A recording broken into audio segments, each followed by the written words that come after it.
What I ate in মেলা।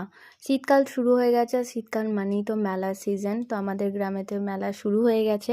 তো মেলায় গিয়ে কী কী খেলাম চলো তোমাদের সাথে শেয়ার করি। প্রথমেই তো গিয়ে খেয়ে নিয়েছিলাম ম্যান্ডেটরি ফুচকা, জল ফুচকা, যেটা তো আমার খুব ভাল লাগে, যেটা সব মেয়েরই খুব ভালো লাগে, মেয়ে কেন ছেলেরও ভাল লাগে। যাই হোক, তারপরে এই শীতকালে নিয়ে নিয়েছিলাম গরম গরম ঘুগনি, এই পেঁয়াজ লঙ্কা লেবুর রস মশলা দিয়ে করা ঘুগনিটা। আমার তো মনে হয় হাইপি এই ঘুগনিটা যেন আরও বেশি টেস্টি লাগে শীতকালে গরম গরম। যা খুব সুন্দর লেগেছিলো, এক প্লেট নিয়েছিলাম আমি।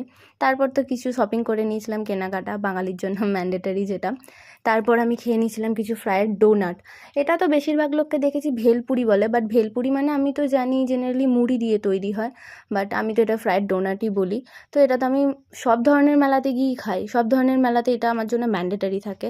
আর ওপরের এই সস বা চাটনি যেটা ওরা দেয়, সেটার সাথে গরম গরম ভাজা নরম খুব সুন্দর লাগে আমার। তারপরে খেয়ে নিয়েছিলাম কিছু এই চানার মিক্সচার, যেটা তো আমার বাবার সবথেকে বেশি